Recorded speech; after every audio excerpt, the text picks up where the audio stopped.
take that one off. I'd like to welcome everybody to this afternoon to the Planning and Zoning Board public hearing, Wednesday, December 20th, 2017. I might mention, first of all, that everything today, all of the cases are on the consent agenda. So if any of you wish to speak to any of these items, we will be in need of the blue card. We don't have any yet. Is there one coming? There is one coming. Are there any others?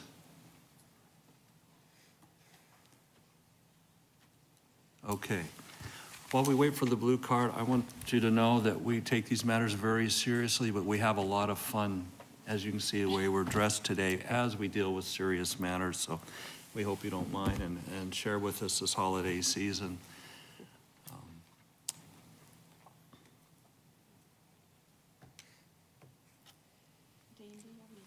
Anybody have anything they'd like to talk about? She asked if I had anything in my stocking. That's on the agenda. I probably should have.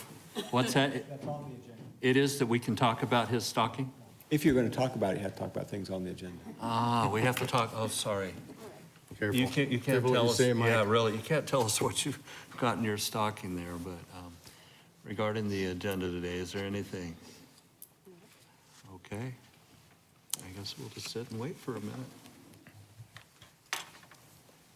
Can we just talk about how great the city is going to look someday? Are you on? Not letting mic on. Can we just talk about how great we want this city to look, and we hope that everybody in the audience understands that they're supposed to bring beautiful projects that are going to make our city look better and look like the future, and not stuff that's not going to do that. You can take that stuff to Gilbert, Chandler, or someplace else. Not exactly. But we want Mesa to look like not the exactly. future. That we can't say? Jessica? All right, then I'd strike it from the record. Which one? 323. Nice try, Tim. Okay, Have you got that? so item Is that 4B? 4B? That's mine anyway.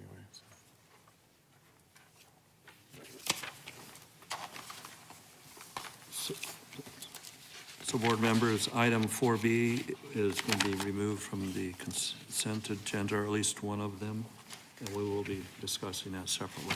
Today we have two consent agendas that will be read.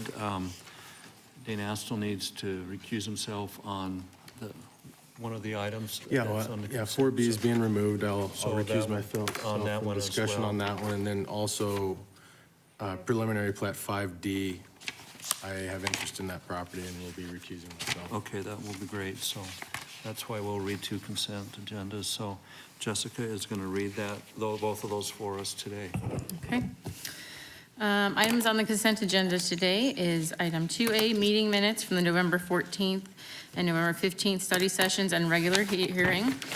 Item 3A, ZON 17-00342, District 5, the 5,000 block of East Indigo Street located south of McKellips Road and west of Higley Road, site plan review. This request will allow for the development of 2 warehouses and office buildings. Staff recommendation is approval with conditions. Item 3B, ZON 17-00289, District 6, the 3,500 block of the South Crisman Road alignment located north of Elliott Road on the east side of Crisman Road, site plan review, replace an existing temporary parking lot with a new parking lot. Staff recommendation is continuance to the January 17th, 2018 meeting. Item 3C, ZON 17-00293, District 4, 1411 South Country Club Drive, located south of Southern Avenue on the east side of Country Club Drive. Site plan review with special use permit. This request will allow the development of a car wash. Staff recommendation is approval with conditions. Item 3D, ZON 17-00328, District 6, the 1,200 block of South Crisman Road, located on the southwest corner of Southern Avenue and Crisman Road. Site plan modification. This request will allow for the development of a pad site with a multi-tenant building, which includes a restaurant with drive-through. Staff recommendation is approval with conditions. Item 3E, ZON 17-00337, District 6, the 9,400 and 9,700 blocks of East Ray Road, located east of Ellsworth Road on the north side of Ray Road. Site plan review. This request will allow for the development of a 216-unit apartment complex. Staff recommendation is approval with conditions. Item 4A, ZON 17-00309, District 2, the 5,200 block of East Iverness Avenue, located east of Higley Road, south of the US 60 freeway, rezoning from RM3 PAD to LC and site plan review. This request will allow for the development of a commercial building. Staff recommendation is approval with conditions. Item 4C, ZON 17-00324, District 2, the 1800 block of South Recker Road, located north of Baseline Road on the east side of Recker Road, rezoning from AG to RS-43 Biz and site plan review. This request will allow for the land to be divided for the development of a detached single residence housing. Staff recommendation is continuance to the January 17th, 2018 meeting. Item 4D, ZON 17-00335, District 5, the 1300 to 1400 blocks of North Power Road, located on the east side of Power Road and the north side of south side of Halifax Drive, rezoning from OC to ID-1 and site plan review. This request will allow for the development of a mini storage facility. Staff recommendation is continued to January 17th, 2018 meeting. Item 4E, ZON 17-00283, District 6, the 7100 to 7300 blocks of East Ray Road, located east of Power Road on the north side of Ray Road, rezoned from LI-AF to LI-AF-PAD. This request will allow for the development of an industrial subdivision. Staff recommendation is approval with conditions. Item 4F, ZON 17-00432, District 3, the 800 and 900 blocks of West Southern Avenue, the 1200 and 1300 blocks of South Extension Road, and the 800 and 900 blocks of West Grove Avenue, located at the southwest corner of Southern Avenue and Extension Road. PAD amendment, site plan modification. This request will allow the development of a new multiple residence building in an existing multiple residence complex. Staff recommendation is approval with conditions. Item 5A, MS Falcon Building B and C, District 5, the 5,000 block of East Indigo Street, located south of McKellips Road and west of Higley Road. Preliminary plat. Staff recommendation is approval with conditions. Item 5B, Ray Road Commerce Center North, District 6, the 7,100 to 7,300 blocks of East Ray Road, located east of Power Road on the north side of Ray Road. Preliminary plat. Staff recommendation is approval with conditions. Item 5C, southwest corner of Ellsworth Road and Guadalupe Road, District 6, the 9,000 to 9,100 blocks of East Guadalupe Road and the 9,000 to 9,100 blocks of East Onza Avenue, located west of Ellsworth Road on the south side of Guadalupe Road. Preliminary plat. Staff recommendation is approval with conditions. Item 6A, proposed amendments to chapters 1 through 5 of the Mesa City Code, including changes to supporting chapters as they apply. Staff recommendation is approval. Item 7A, ZON 17-00326, District 6, the 8,200 to 8,400 blocks of East Baseline Road, located west of Hawes Road on the north side of Baseline Road. Site plan review. This request will allow for the development of a 198-lot single resident subdivision. Staff recommendation is approval with conditions. Item 8A, Heritage Crossing, District 6, the 8,200 to 8,400 blocks of East Baseline Road, located west of Hawes Road on the north side of Baseline Road. Preliminary plat. Staff recommendation is approval with conditions. And that is it. Okay, thank you, Jessica. I'll entertain a motion to approve the consent agenda as read. First one. I would make a motion that we approve the consent agenda as read in for the record for Wednesday, December 20th, 2017. Thank you, Shelley. Is there a second? I second that motion. Thank you, Dane. Is there any discussion? If not, please vote. Okay, the motion passes unanimously. So, Dane, if you'll excuse yourself, we will Wait, we still have another one, right? we have the second agenda, The second, consent agenda. Consent agenda. Without his presence. oh, that's right, okay. So, and then we have on the next consent agenda, item 5D, which is Southern and Stapley District 4, the 1,100 to 1,200 blocks of South Stapley Drive, and the 1,200 to 1,300 blocks of East Southern Avenue, located east of Stapley Drive on the north side of Southern Avenue. Preliminary plat. Staff recommendation is approval with conditions. Okay, thank you. Is there a motion to approve the second consent agenda? I would also make a recommendation, we approve this second consent agenda as read in for the record on December 20th, 2017. Thank you, Shelley. Is there a second? Michelle? 2 seconds. We'll let you grab that one. Any discussion before we vote? If not, please vote. The motion passes unanimously with Mr. Hassel's excusing. So that being said, we will now proceed with the one case that we are going to discuss today. And again, any of those that have been here for the cases that were on the consent agenda, you're welcome to leave, and you're also welcome to stay if you'd like to hear this final case.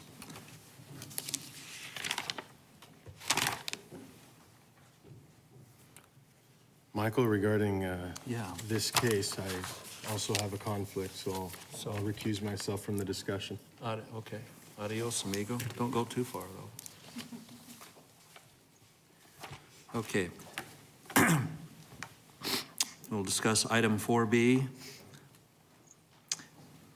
case 170032, District 5, the 8800, the 8900 blocks of East Main Street, South Side, located west of Red Mountain Freeway on the south side of Main Street. This is a rezone from RS 43 and GC to GC PAD and site plan review. With that, we'll begin by letting staff make their presentation, please.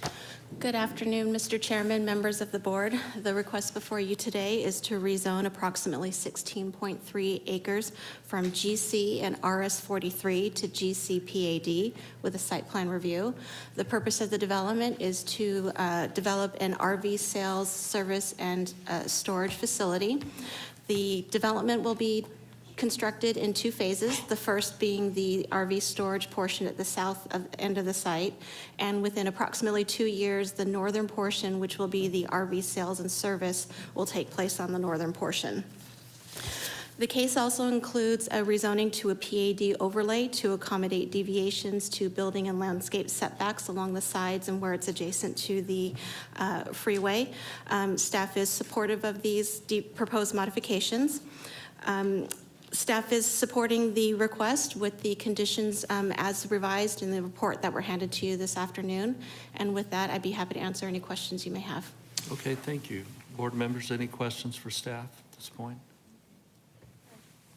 None? Thanks. Applicant, if you'll come forward. Mr. Walker.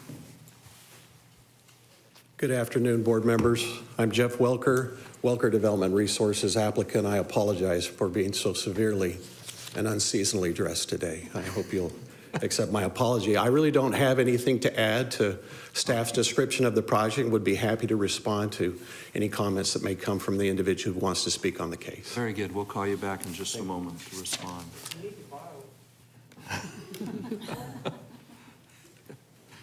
Okay. All right.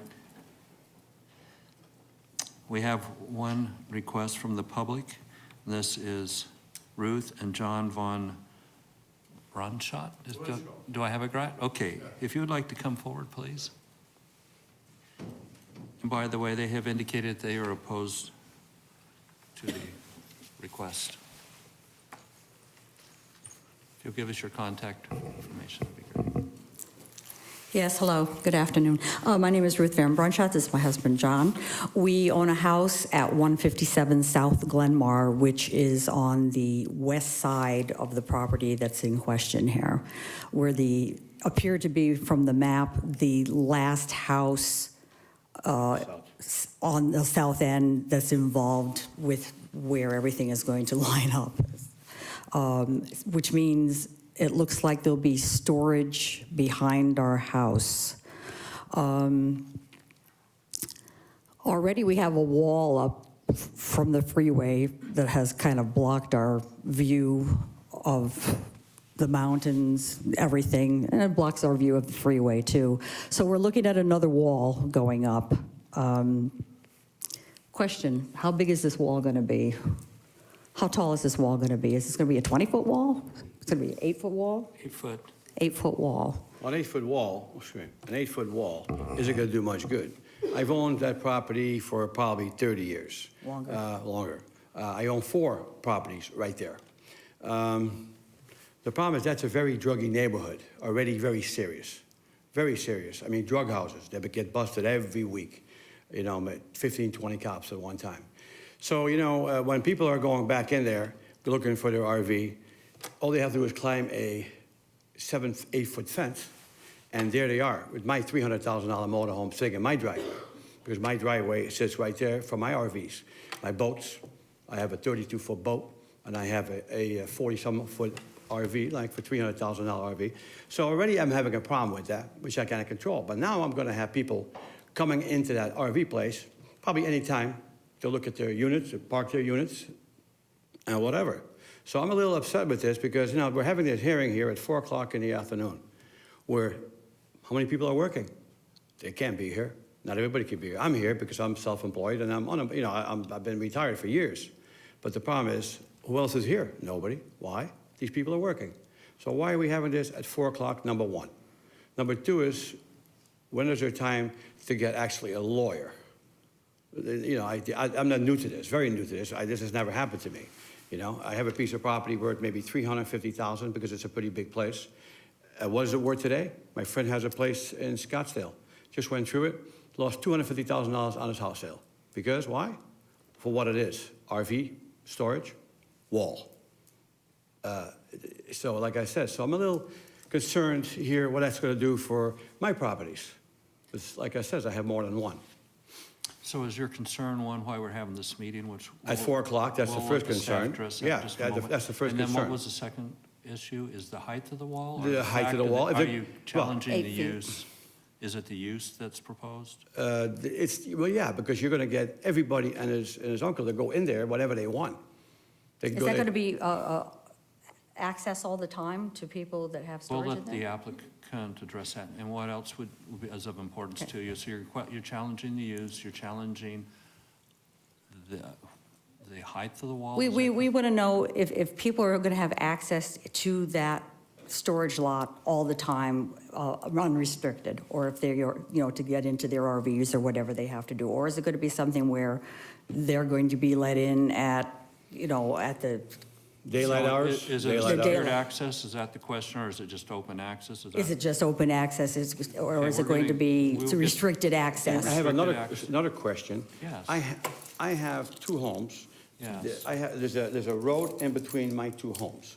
And that road comes right at the end of this storage place. Are they ever thinking about opening up that road that I have two properties? That's basically our driveway for the two houses that we own on When either you side say of that that road. road, I'm It's not Balsam, sure. East Balsam Avenue. Yeah. It's a little tiny It continues piece. about 160 feet. It's a I little, think we're ti- working to get a map on that right now so we can see what you're referring it's a to. little tiny stretch of It's road. 160 feet long. So you're asking if the applicant is going to, If they, but they could never use it, for sure.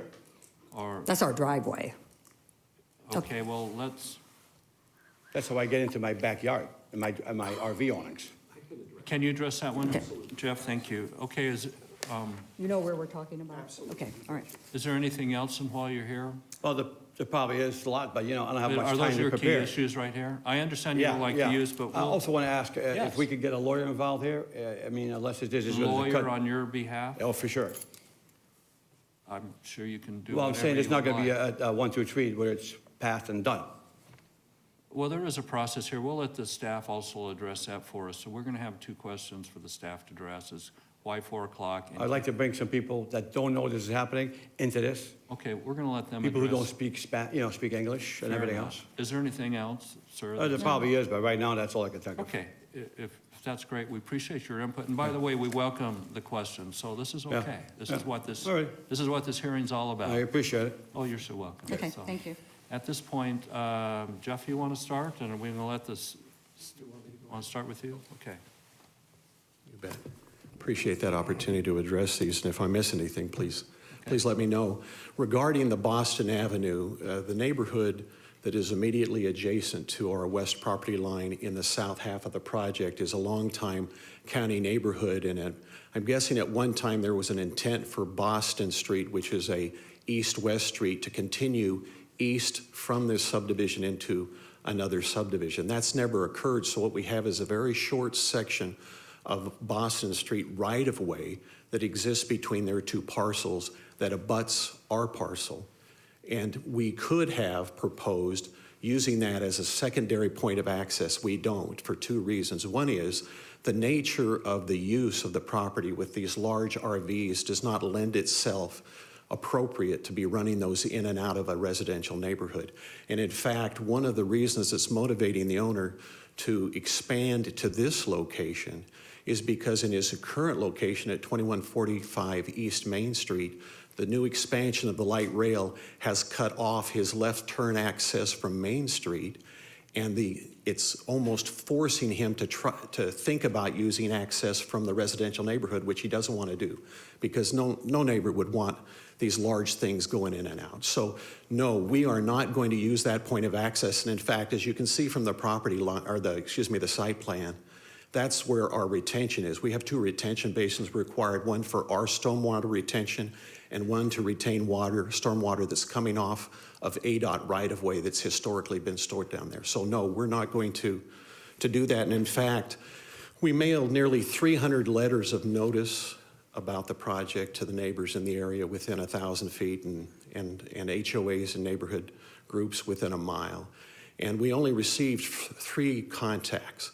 All 3 were supportive of the project, but one did ask that very question, what was going to happen to Boston?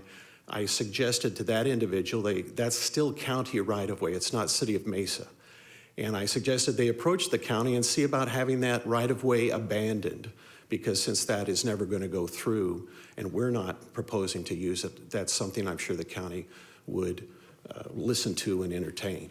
Regarding the amount of access, 24/7, yes, people who have rights to store RVs back there will have 24/7 access. It's fully secured card access. There will be staff on site.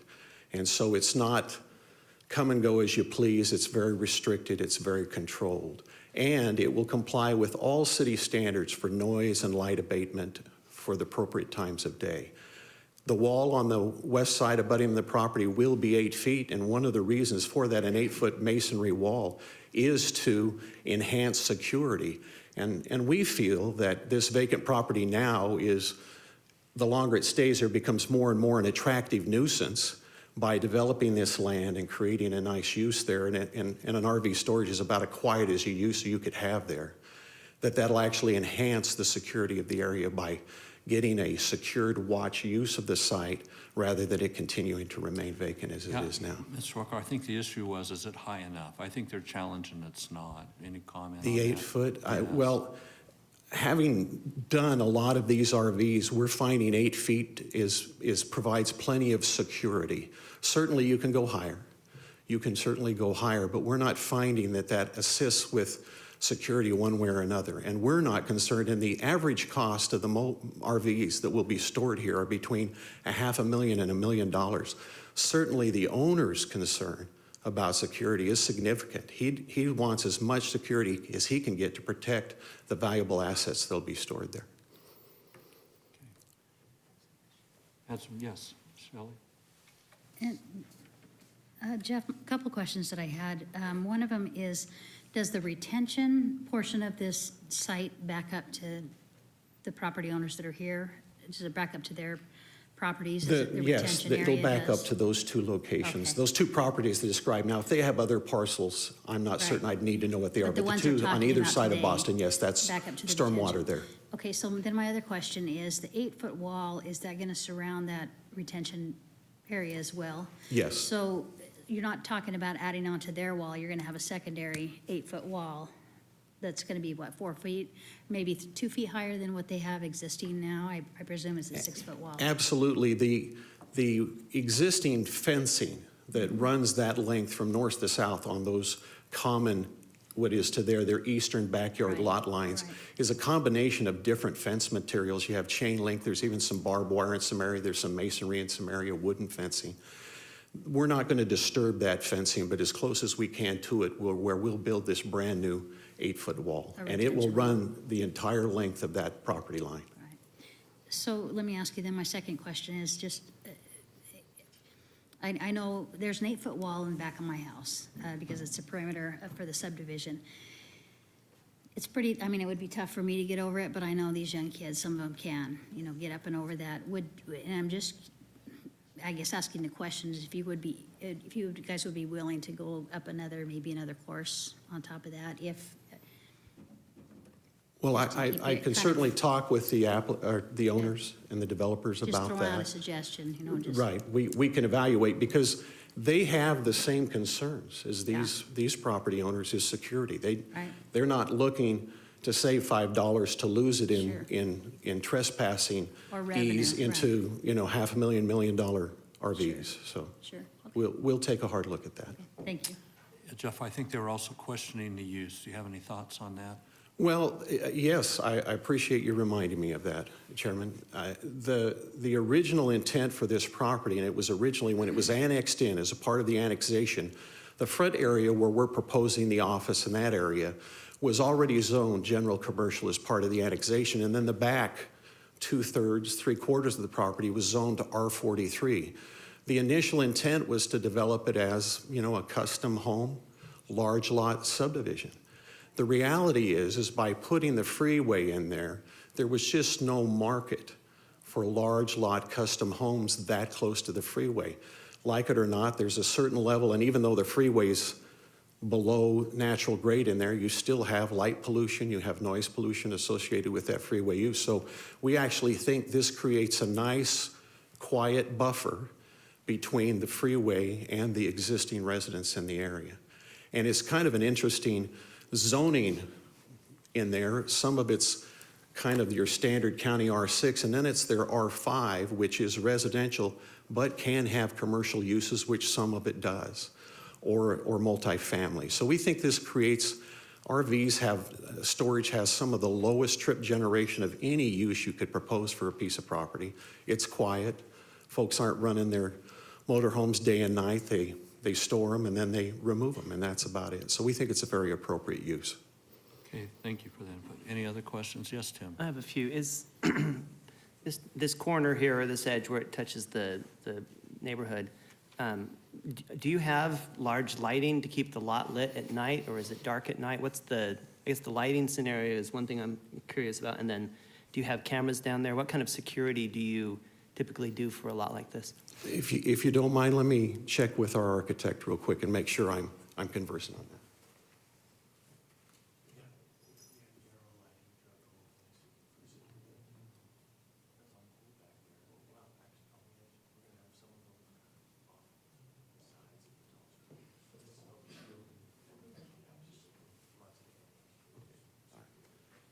I just wanted to confirm, I apologize. There's going to be a lot of security cameras throughout the site, and there will be lighting on buildings and some lighting on poles, all shielded to city standards. So yes, it'll be lit. It's not going to be this dark hole back there. Okay. And is it typically lit all night long, or is it when someone, I guess the second question, are people coming in, could someone come in at 2 in.the morning to pick up their RV? I mean, that's what it's for, right? Theoretically, yes, they Not very could. common, But the lighting will, like most commercial uses, when it's normal business hours, it'll be lit to its best level. As business closes, that lighting will be reduced to a more just security-only lighting.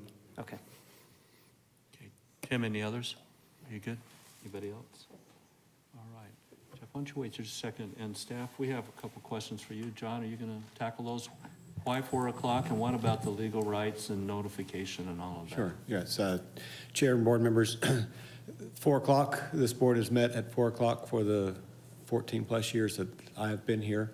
How it got set that way, I'm not sure, but we have at various times, as you're well aware, had this audience full because people have had the interest and they've made the arrangements and they've been here.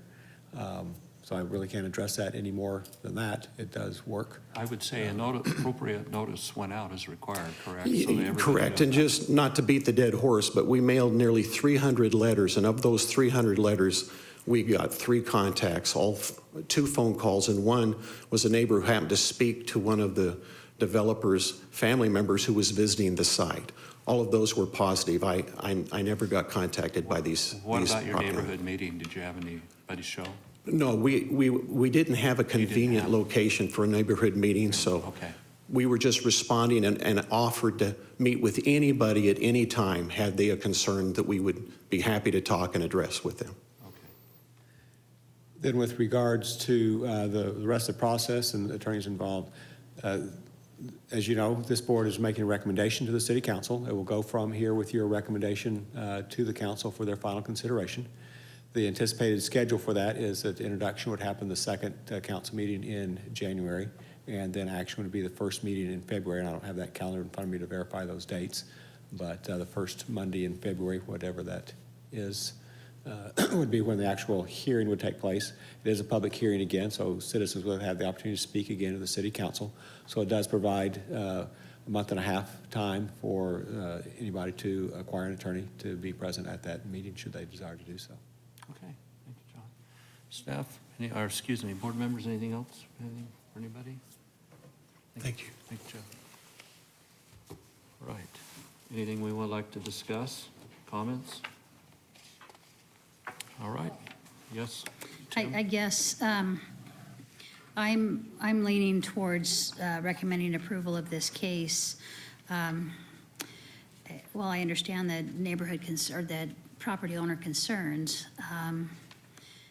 I also think that the developer is, you know, if the wall is one of the issues, he's willing to work, or at least take a look at it to see if something can be done to make that a little bit better for you guys. But just as, I think this is a good use for this site. You know, it's, the retention's there on site, and I get it. I mean, it's been vacant for how many years since the freeway went in? Well, before that, long before that. So for me, while I understand and I'm sympathetic with the concerns that were raised today, I don't see any reason that we can't move forward. They still have ample time to talk. There's the city council meeting is still an opportunity for, you know, for public comment. And, but at this point, I think for me personally, I would be in favor of this project. Okay, thank you, Shelley. Anybody else have a comment? I see some, Michelle?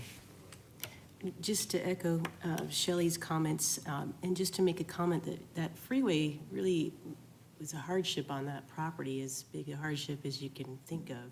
And I think this is probably the best use that could be implemented here, so I'm also in support. Thank you, Michelle. I thought I saw a nod down there. Tim, you had a thought? Yeah, well, as one who climbs a wall now and then, 8-foot wall is a pretty significant undertaking. So I understand maybe look at higher than that, but I also know that going higher than 8 suddenly moves you into a new category of structure and things like that. So I would think an 8-foot wall is plenty, and then given the amount of security and the lighting inside there, I can't see anything nefarious happening inside that lot. And I agree with the same way. No one wants to live up next to the freeway, so this I think is, you know, many neighborhoods, maybe many people would want something like this to come in and kind of create a buffer between them and the freeway, and between a vacant lot that's right off the freeway too, that could have all sorts of problems to it. So I think this was a good use. Okay, thank you, Tim. Any others? If not, I will entertain a motion. I would make a motion that we approve ZON 17-00323. Approve that along with the conditions as listed, 1 through 8. Okay, thank you, Shelley. Do I have a second? I'll second. Thank you, Michelle. Any other discussion? If not, please vote. Thank you. Motion passes unanimously with the one confusion from Mr. Astle. Okay, at that point, that includes all of the cases on our agenda. John, is there any other business today? I guess that is it. So to each of you, I wish you a happy holiday, and we'll see you next year. Yeah. How about that? Okay. I'll entertain a motion to adjourn this meeting. I would make a motion that we adjourn. Thank you, Shelley. Is there a second? I second that. Thank you, Dane. All in favor, please vote. I guess we're out of here. We'll see you next month.